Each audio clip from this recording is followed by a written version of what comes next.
la verosimilitud de sus relatos.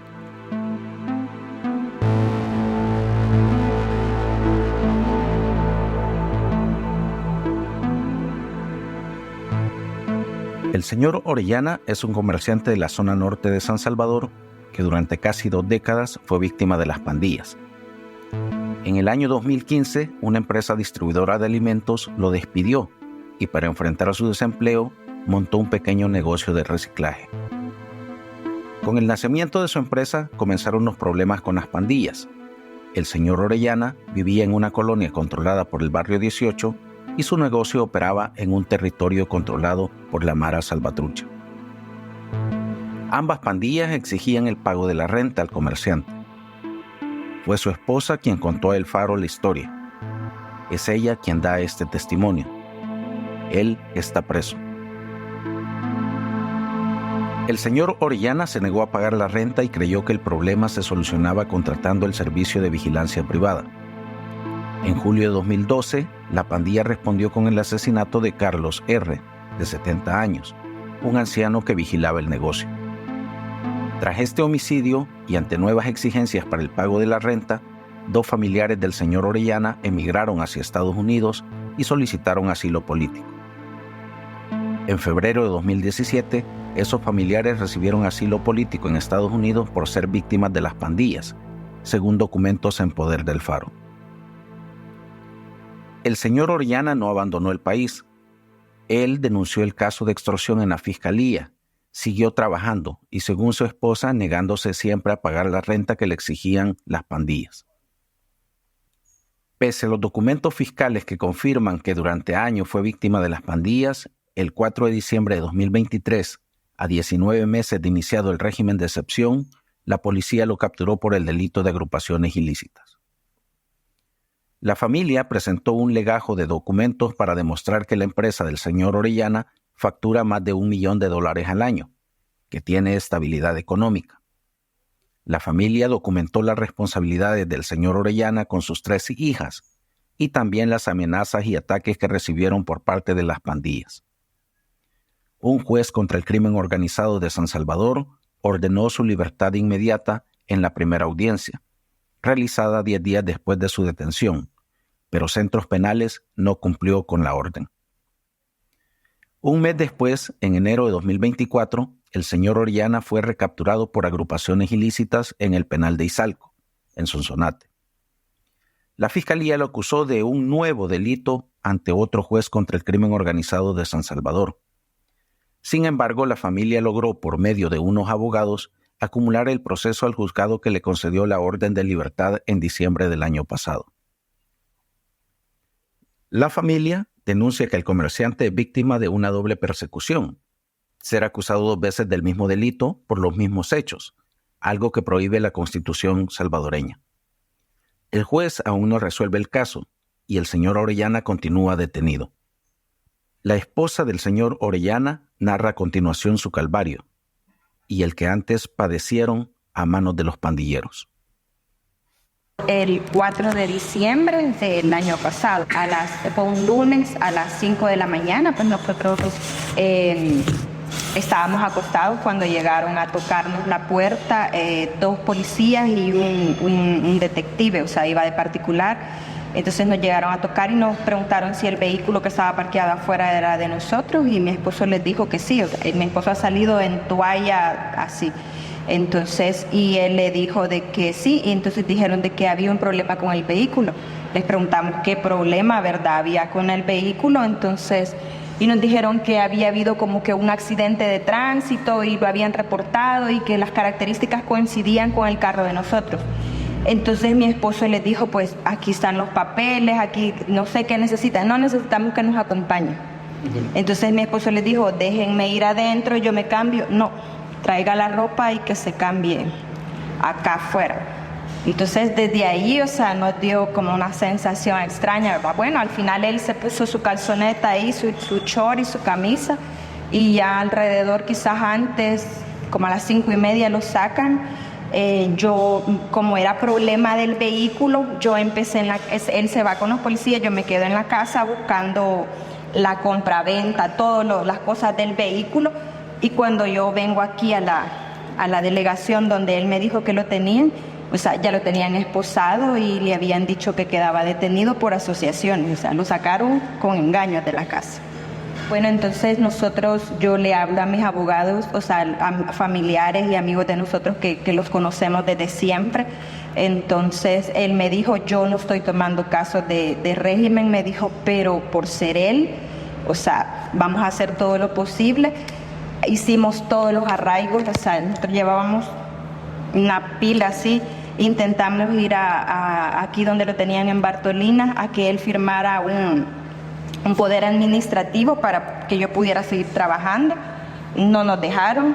Al final el poder de representación lo firmé yo para él, pero el administrativo no nos dejaron. Entonces en la primera audiencia nosotros llevamos todos los arraigos y todo porque solamente le habían puesto asociaciones vinculado con la gente de la colonia, de mi colonia, cosa que es lo más absurdo, pues porque a nosotros nos han tenido renteados ahí, pues. Entonces, bueno, nosotros presentamos todo eso y el juez le dio carta de libertad. Fueron 18 personas las que presentaron en esa audiencia, solamente a él se le dieron medidas sustitutivas. ¿Eso en qué fecha fue? El 15, fue un viernes 15 de diciembre, que le hicieron la audiencia. A las 3 de la tarde, pues nos dijeron de que le daban la carta de libertad, pero que había que pagar una fianza por el rubro de trabajo de nosotros y las cosas que él manejaba, pues el juez dijo que se podía pagar. Como pudimos, nosotros reunimos el dinero el día lunes, pagamos nosotros la fianza y ese mismo día el juez nos dio la carta de libertad. El martes 18, creo, la presentamos en el penal de Izalco, porque ya lo habían llevado al penal de Izalco. Y ahí desde que me lo recibió el señor me dijo, este es un trámite largo, va de 3 a 6 meses, a 1 año. Y yo le dije, ¿pero por qué? Si aquí dice, o sea, que se libere inmediatamente. Y me dijo, no, porque aquí entra ya un área administrativa y entonces... O sea, ¿quién le dijo eso? El custodio, porque no me lo recibieron en el área administrativa. Yo subí hasta el complejo, al sector 1, subimos hasta ahí le entregamos y un señor, o sea, un custodio la recibió. Nos dio un papelito con un número de teléfono que jamás contestaron. Entonces nosotros esperamos todo diciembre, o sea, esperamos, nos dijeron que el abogado me dijo probablemente después de la vacación, porque ahorita ellos van a vacación, pero lo raro fue que nunca nos llamaron. ¿Y en qué colonia?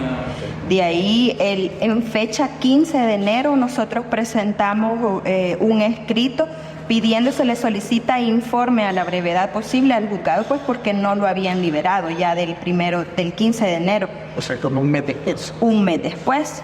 Entonces, y no nos contestaron, nos dijeron que no sabían por qué.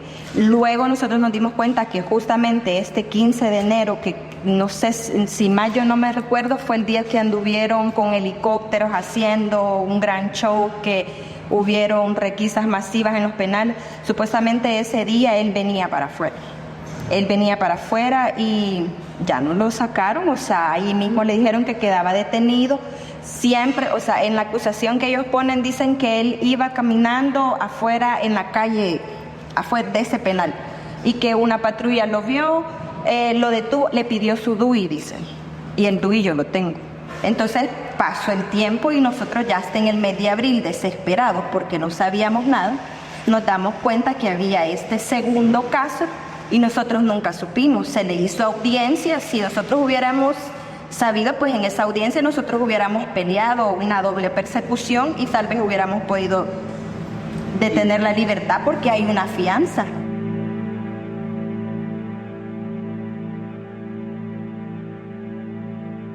Nosotros hemos andado en Santa Ana, en Sonsonate, en todos lados buscando dónde estaba el caso. Al final el caso había sido remitido a San Salvador, no sé por qué. Siempre al juzgado sexto, pero al tribunal 2, con el juez 2, no con el 3. El que le dio libertad a él es el 3. Entonces no tenía el juez 2, entonces tuvimos que presentarse el abogado y todo eso. Para no hacerle muy largo el asunto, los abogados pues pidieron al juez 3 la copia de toda la audiencia primera, la certificación de todos los documentos que nosotros presentamos. Se presentó en el juez 2, entonces él ya dijo que se acumulaba los casos y lo pasan 3. Entonces prácticamente digamos como que se le anuló ese segundo caso, sí, porque es una doble persecución. Entonces ahorita el juez 3 ya tiene un mes de tener nuevamente el caso de mi esposo, ya saben, están conocedores que tienen, pero no ha librado ningún oficio, ninguna carta de libertad, no dicen si se le va a hacer audiencia, solamente dicen que hay que esperar porque están saturados de trabajo. El Faro preguntó sobre los antecedentes judiciales del señor Orellana. La esposa dijo que en el año 2006 estuvo detenido 2 veces. Primero por un accidente de tránsito y luego por un confuso caso de hurto. El señor Orellana contrató un pick-up para llevar chatarra a la fundidora Didelco y en el camino el motorista le pidió que lo acompañara a dejar una medicina a donde uno de los familiares del motorista del pick-up, en San Matías, La Libertad. La familia dice que al regreso la policía los capturó por el hurto de unos cables de cobre, pero el señor Orellana fue exonerado de ese delito en un juzgado. Por el caso de hurto, el señor Orellana estuvo detenido 4 meses en el penal de Mariona. Luego fue absuelto. Este periódico tuvo acceso a la ficha de ese expediente y consta que el señor Orellana no era pandillero, sino un detenido común. Entonces, cuando mi esposo estaba detenido, cuando lo iban a mandar a Marión, cayó la primera extorsión a mi suegra. Entonces la empezaron a extorsionar diciéndole que si mi esposo entraba al penal lo iban a matar diciéndole cosas feas. Al final eran la gente de la colonia donde nosotros vivíamos en ese tiempo, en los que la estaban extorsionando. En ese tiempo lo de la extorsión no estaba muy, ¿cómo le diría?, muy conocido, pues no extorsionaban a cualquiera, uno todavía. Después de eso mi esposo sale, estuvo 4 meses detenido, mi esposo sale y nosotros nos fuimos de la colonia, de esa nos pasamos a la colonia siguiente, que es donde vivimos ahora. Entonces ahí también llegaron innumerables veces a pedirnos extorsión y nosotros nunca dimos. Aquí al negocio vinieron también a pedirnos extorsión, nosotros jamás le dimos dinero, nos mataron a un vigilante, que ahí aparece en el expediente. Nos mataron en el 2012 al anciano, un anciano de 70 años, lo mataron pues porque nosotros nos negábamos a pagarle la renta. Sí. Están es que eso es lo más. Mis cuñadas han pedido asilo en Estados Unidos. Por lo menos esas son copias de la solicitud, ya se les aprobó. Mi cuñada tiene asilo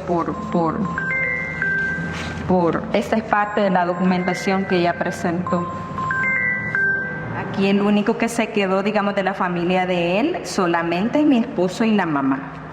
Mis cuñadas, todo eso es parte del asilo político que ellas pidieron y se los han aprobado.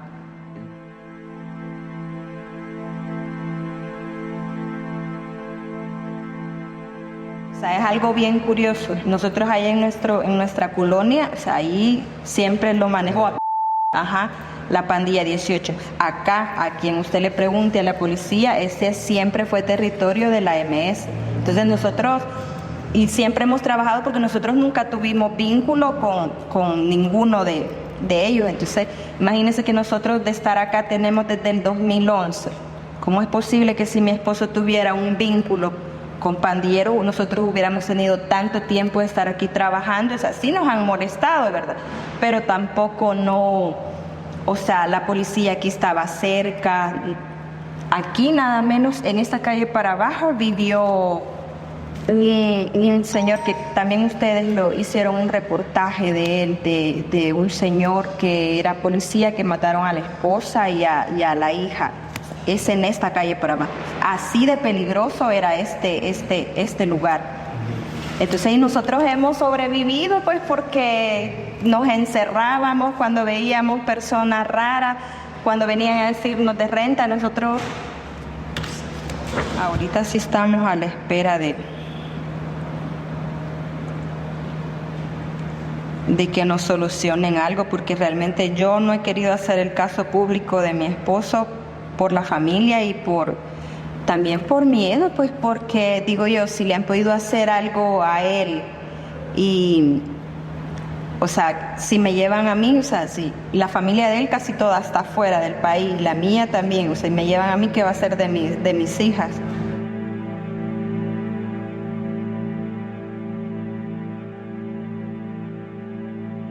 Nosotros empezamos a ver, o sea, como ese hostigamiento de la policía hacia nosotros, ¿verdad? Entonces, justamente nosotros el año pasado, alrededor como del mes de julio, algo así, nosotros fuimos a la embajada. Nosotros nunca habíamos sentido esa necesidad de querernos ir y fuimos a pedir para la solicitud para la visa como grupo familiar. Me dijo mi esposo, pues la situación en el país se ve difícil y si las cosas no se ven bien, pues nosotros debemos de tener una opción pues para dónde irnos. Entonces fuimos a solicitar nos dejaron para el 14 de marzo de este año. Pues yo ya no fui porque íbamos como grupo familiar, o sea, no me la iban a dar y bueno, pasé llorando todo el día, ¿verdad?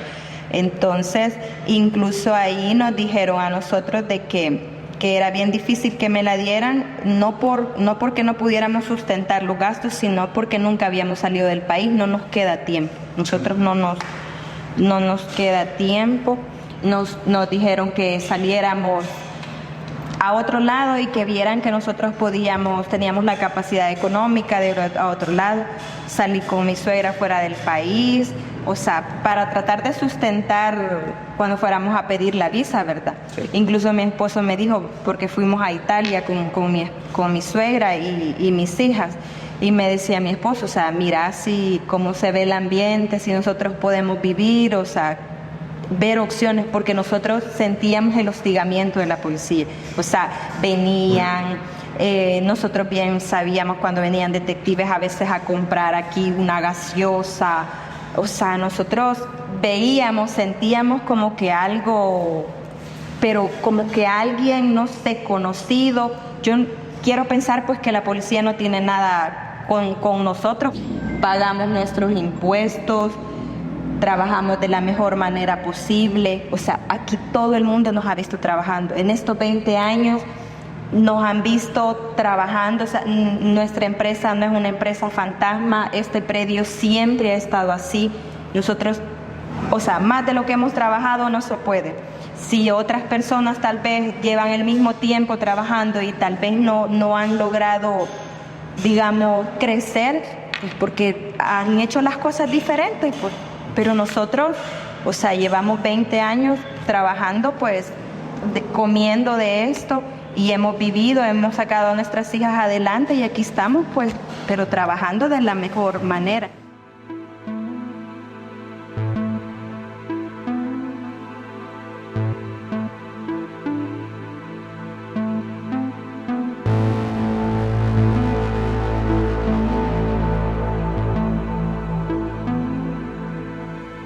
Si has vivido una experiencia como la que acabas de escuchar y quieres compartirnos tu historia, escríbenos a testimonios@elfaro.net. Nosotros te contactaremos.